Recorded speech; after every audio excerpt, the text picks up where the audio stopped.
Hey DIYers, what's going on? Whiteboards with the Whiteboards channel. Thank you for watching. We are going to read a cryptocurrency book today called Blockchain for Babies. It is written by Chris Fury and Marco Tamamichel, and it is published by Source Books, Jabberwocky. Let's get started.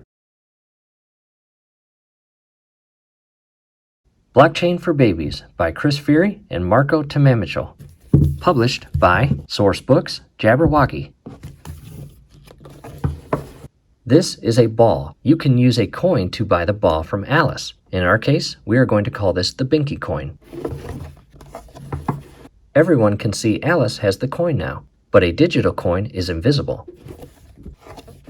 So how do we know who has the coin? We can't see it anywhere on the left page. The blockchain tracks who has the coin with a puzzle. As we now can see on the right page, in the red block is the Binky coin, and all of those colored blocks fit perfectly together like a puzzle. Alice has the coin. Bob has an apple. Alice uses the coin to buy the apple from Bob. This is a transaction. Now everyone knows Bob has the coin. However, we can't see the coin. Where did it go? As you can see within the green block, Alice gave the Binky coin to Bob in exchange for that red apple. Bob uses the coin to buy a carrot from Charlie. But again, we can't actually see the coin. This is another transaction. And again, the blockchain uses an additional block to record the transaction between Bob and Charlie to ensure everything is legal and to inform everyone that Charlie now has the coin. Two transactions, they connect. As you can see on the left page, two blocks that consist of two transactions fit together perfectly like puzzle pieces on the right page. Charlie uses the coin to buy a pear from Diana, and again, we can't see the coin. This is another transaction, which requires the blockchain to create an additional block, and in this case, it is a yellow block, confirming that Charlie has given the coin to Diana. And does that yellow block or puzzle piece look like it will fit perfectly with the purple block or the Bob and Charlie transaction? It sure does. And there it is. They all form the blockchain. Alice pretends she still has the coin, and as you can see with the picture, we can't actually see the coin, so how do we know whether she has it or not?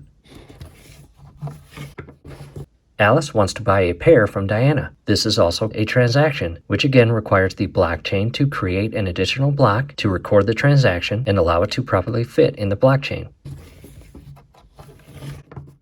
But it is invalid because it does not fit into the blockchain. Alice already spent her coin, and we learned that in the very beginning of the book. As you can see with the left page, that green block that consists of the transaction between Alice and Bob is invalid because it will not fit together with the previous block that was created within the blockchain to keep the transactions legal and on course so everyone knows who has the coin. This is how the blockchain tracks the invisible coin. Now you know blockchain. And that is it.